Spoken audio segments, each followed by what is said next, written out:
Hello and welcome everyone on this official platform of Legacy IAS Academy. सोचो एक ऐसी दुनिया जहां सिर्फ एक बटन दबाने से पूरा शहर, पूरा देश, हत्ता की आधी दुनिया तक खत्म हो सकती है। अब सोचो अगर मैं तुम्हें बताऊं कि आज के टाइम पर सबसे बड़े न्यूक्लियर थ्रेट सिर्फ रशिया या चाइना ही नहीं बल्कि एक ऐसा देश जो ऑफिशियली अमेरिका का क्लोज पार्टनर बनने की कोशिश कर रहा है। हाँ, बात हो रही है पाकिस्तान की। तो जैसा कि आप देख सकते हैं headlines, Pakistan among biggest nuclear threat to US, what Tulsi Gabbard's warning means for India.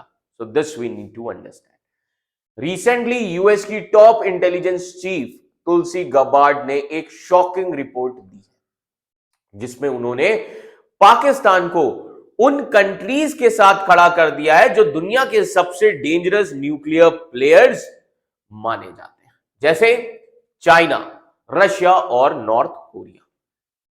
पर यहां सबसे बड़ा सवाल यह है, अगर अमेरिका इतना कंसर्न है तो इंडिया को कितना डर होना चाहिए?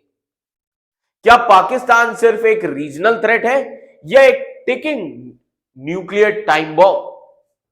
आज की इस वीडियो में हम डिकोड करेंगे एक ऐसी रिपोर्ट जो सिर्फ अमेरिका के लिए वार्निंग नहीं है बल्कि इंडिया के फ्यूचर सिक्योरिटी का भी रोड मैप बदल सकती है। So stay till the end, क्योंकि जो लास्ट इनसाइट है वो आपकी सोच को कंप्लीटली चेंज कर देगा। यहां पर तो सबसे पहले हम बात करेंगे कि अभी रिसेंटली हुआ क्या है, व्हाट हैपेंड रिसेंटली। यूएस की इंटेलिजेंस चीफ तुलसी गबार्ड ने एक एनुअल थ्रेट रिपोर्ट 2026 दिया। उसमें उन्होंने बोला कि Pakistan, China, Russia, then North Korea, Iran, ये सब कंट्रीज अमेरिका के लिए बिगेस्ट न्यूक्लियर थ्रेट्स। अगर हम बात करें कि बिल्कुल आसान भाषा में अगर आप समझिए इसको, सोचो दुनिया का एक गेम बोर्ड है, हर कंट्री अपने पास मिसाइल्स, न्यूक्लियर वेपन्स अपग्रेड कर रहा है ना। अब ये मिसाइल्स इतने पावरफुल हो रहे हैं कि दूर से अटैक कर सकते हैं, रडार से भी बच सकते हैं और ज्यादा एक्यूरेट हो गए हैं अभी ये मिसाइल्स। तो रिपोर्ट के हिसाब से अभी लगभग 3000 मिसाइल्स यूएस को टारगेट कर सकते हैं। 2035 तक ये 16,000 प्लस हो जाएंगे।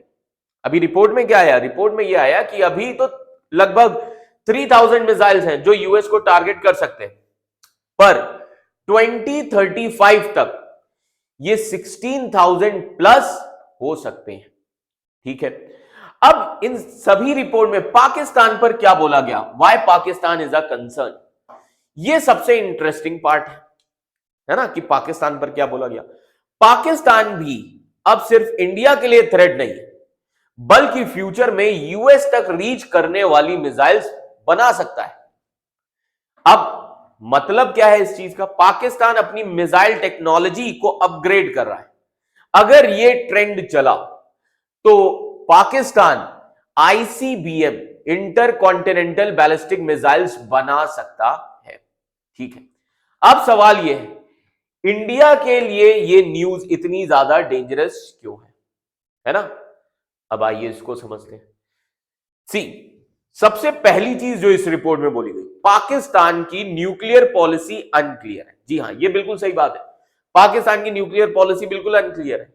पाकिस्तान ने कभी क्लियरली नहीं बोला कि वो न्यूक्लियर वेपन कब यूज करेगा। मतलब वो पहले भी न्यूक्लियर अटैक कर सकता है, इंडिया की तरह नहीं है। और दूसरी तरफ अगर हम इंडिया की पॉलिसी देखें, इंडिया की न्यूक्लियर पॉलिसी क्लियर है। इंडिया क्या फॉलो करता है? इंडिया फॉलो करता है नो फर्स्ट यूज पॉलिसी, है ना। इंडिया पहले न्यूक्लियर अटैक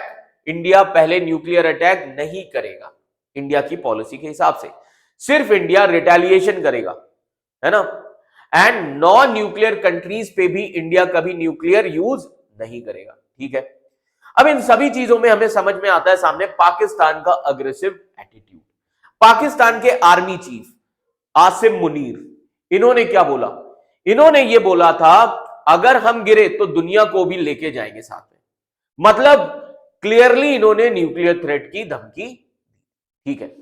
अब पाकिस्तान के मिसाइल्स का लेवल क्या है, इसे भी हमें समझना जरूरी है ना। समझिए, पाकिस्तान के पास अप्रोक्स 170 न्यूक्लियर वॉरहेड्स हैं और इंपॉर्टेंट मिसाइल्स कौन कौन सी हैं, लाइक शाहीन 3, जी हां, इंपॉर्टेंट मिसाइल्स कौन सी, Shaheen 3। The range of this missile is around 2750 kilometre, okay, which means ये मिसाइल पूरी इंडिया कवर कर सकता है, दिल्ली मुंबई इंक्लूडेड, है ना, ठीक है। सेकेंड इंपॉर्टेंट मिसाइल जो पाकिस्तान के पास है दैट इज बाबर, है ना, second important missile as you can see, Babur missile, ठीक है ना। Babur missile low flying missile है, रडार से बच सकता है एंड इसकी रेंज है around 700 kilometre. Third important missile Fatah 2, है ना, फतह मिसाइल है ना। अब ये जो मिसाइल है प्रिसीशन स्ट्राइक मिसाइल है और उसके बाद आती है पाकिस्तान की Abdali missile, range around 450 kilometre, okay, ठीक है। अब इसी के साथ ही साथ एक और डेंजरस ट्रेंड की बात की गई, ठीक है, आइए उसे समझते हैं। अब ये न्यू डेंजरस ट्रेंड क्या है, रिपोर्ट में यह भी बोला गया कंट्रीज अब डायरेक्टली वॉर नहीं कर रही है, बल्कि countries they go for proxy Wars, they go for terrorism, they go for sabotage, they go for assassination and cyber attacks, है ना। इन टूल्स का अब कंट्रीज यूज कर रही हैं, ज्यादातर डायरेक्ट वॉर के लिए नहीं जा रही, ठीक है। अब सबसे बड़ा ट्विस्ट, यूएस और पाकिस्तान के रिलेशंस कैसे हैं फिलहाल में, ये सबसे इंटरेस्टिंग चीज है। पाकिस्तान अब यूएस को क्लोज, अब समझिए इस चीज को, पाकिस्तान अब यूएस के क्लोज आने की कोशिश कर रहा है।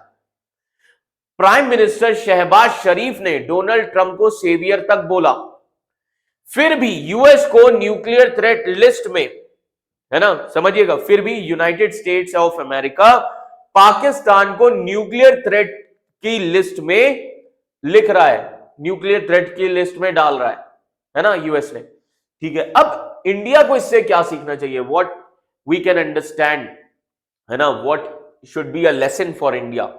सी, अब इंडिया को क्या करना चाहिए, इंडिया को सबसे पहली चीज तो अलर्ट रहना है ना, इंडिया को अपना मिसाइल डिफेंस सिस्टम स्ट्रॉन्ग करना है, इंटेलिजेंस और सर्विलांस को इंप्रूव करना है, पाकिस्तान की न्यूक्लियर एम्बिग्युइटी को सीरियसली लेना है।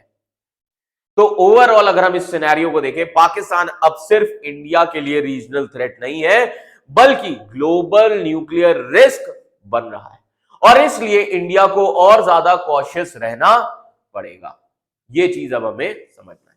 तो अब सवाल ये नहीं है कि पाकिस्तान के पास न्यूक्लियर वेपन है या नहीं, सवाल यह है कि वो कब, कैसे और किस सिचुएशन में उसे यूज कर सकता है। एक तरफ इंडिया है जो नो फर्स्ट यूज जैसे रिस्पॉन्सिबल न्यूक्लियर डॉक्ट्रिन को फॉलो करता है और दूसरी तरफ है पाकिस्तान जहां अनसर्टेनिटी ही स्ट्रैटेजी है और अनप्रिडिक्टेबिलिटी ही पावर।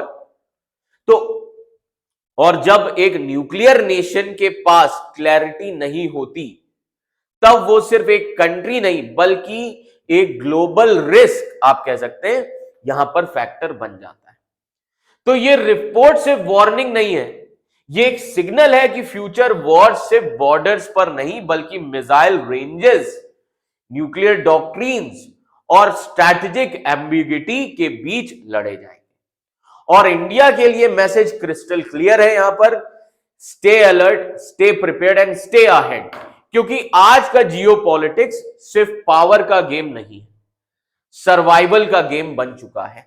इस चीज को हमें समझना होगा, है ना। और अगर आपको लगता है कि ये जो टॉपिक अभी हमने डिस्कस किया ये सिर्फ न्यूज नहीं है बल्कि फ्यूचर का एक आप कह सकते हैं कि रियलिटी चेक है, तो इस वीडियो को जरूर शेयर करिए क्योंकि अवेयरनेस ही सबसे बड़ा डिफेंस होता है। सो thank you for watching this video. For more such kind of videos, you can follow our channel Legacy IAS Academy. Thank you so much.